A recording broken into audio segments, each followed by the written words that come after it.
حضرت حسن بصری رحمتہ علیہ اپنی توبہ کا واقعہ بیان کرتے ہیں۔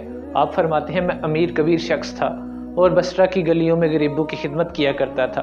ایک دن اچانک میری ایک بہت ہی خوبصورت لڑکی کے اوپر نظر پڑ گئی۔ وہ اتنی خوبصورت تھی کہ میں اسے مسلسل دیکھے جا رہا تھا۔ اس نے کہا، تمہیں حیا نہیں آتی؟ میں نے کہا، کس چیز کی حیا؟ اس نے کہا، اسی چیز کی حیا جس کے بارے میں اللہ تعالیٰ قرآن پاک میں فرماتا ہے کہ اپنی نظروں کی حفاظت کرو۔ اس کا جملہ تو بڑا سخت تھا، لیکن اس کا حسن اس قدر دلکش تھا کہ میں پھر بھی مسلسل اسے دیکھے جا رہا ہوں۔ اس نے پھر پوچھا، کیوں بار بار مجھے دیکھتے ہو؟ میں نے کہا، تمہاری آنکھیں اتنی پیاری ہیں کہ میں تم سے ایک منٹ کے لیے بھی نظر نہیں ہٹا پا رہا۔ میرا دل چاہتا ہے کہ ان جھیل جیسی آنکھوں میں ڈوب جاؤں۔ اس نے کہا، اچھا یہ بات ہے تو ایک منٹ یہاں رکو۔ وہ گھر گئی اور تھوڑی دیر کے بعد اس کی خادمہ ہاتھ میں ایک تشت لے کر میرے پاس آ گئی۔ میں نے وہ تشت اٹھا کر دیکھا تو اس کے اندر اس کی 2 آنکھیں تھیں۔ اس نے اپنی 2 آنکھیں اللہ کی رضا کے لیے قربان کر دی، اس لیے کہ میری ان 2 آنکھوں کی وجہ سے ایک انسان دوزخ کی طرف جا رہا ہے۔ میں اس کی آنکھیں دیکھ کے گھبرا گیا، فوراً وہاں سے گیا، گھر گیا، ساری رات روتا رہا، توبہ کرتا رہا، اللہ سے معافیاں مانگتا رہا۔ اچانک میرے دل میں خیال آیا کہ جس عورت کی وجہ سے مجھے اللہ نے توبہ کی توفیق دی ہے، اس کا جا کے حال تو پوچھ کے آؤں۔ میں اس کا حال پوچھنے کے لیے بصرہ واپس گیا۔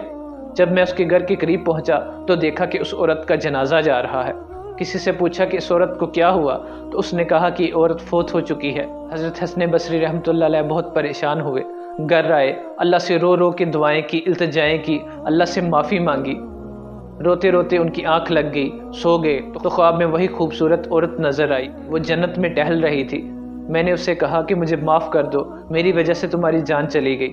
اس نے کہا، اے حسن بصری، اللہ سے رجوع کرو اور اس سے معافی مانگو۔ حضرت حسن بصری رحمتہ اللہ علیہ فرماتے ہیں، اس کے بعد میں نے ایسی توبہ کی کہ اس کے بعد کبھی میں گناہوں کی طرف متوجہ نہیں ہوا۔ اور پھر ایک مقام آیا، ایک وقت آیا کہ اللہ نے انہیں ولایت کے منصب پہ فائز کر دیا۔ لاکھوں کی تعداد میں لوگ ان کا مرید ہونا شروع ہو گئے۔ ایک دن حضرت حسن بصری رحمتہ اللہ علیہ زاروں قطار روئے جا رہے تھے۔ مریدوں نے پوچھا کہ اے حضرت، آپ کیوں رو رہے ہیں؟ انہوں نے فرمایا کہ میں اللہ سے دعا کر رہا ہوں کہ قیامت کے دن جو آخری شخص ہوگا جسے دوزخ سے نکال کے جنت میں داخل کیا جائے گا، یا اللہ کاش میں وہ شخص ہوں۔ مریدوں نے کہا کہ حضرت آپ کیا کہہ رہے ہیں؟ آپ تو اللہ کی ولی ہیں اور آپ دوزخ میں جانا چاہتے ہیں؟ آپ نے فرمایا، نہیں، تم میری بات نہیں سمجھے۔ قیامت کے دن جو جہنم سے آخری شخص نکال کر جنت میں داخل کیا جائے گا، اس کے پاس یہ ضمانت تو ہوگی کہ وہ ایمان پہ مرے گا۔ میرے پاس اس چیز کی ضمانت نہیں ہے کہ میں مرتے وقت ایمان اپنا ساتھ لے کے جاؤں گا کہ نہیں۔ اس لیے میں اللہ سے دعا کر رہا ہوں، یا اللہ مجھے وہ شخص بنا دے تاکہ میں اپنا کامل ایمان لے کے جنت میں جا سکوں۔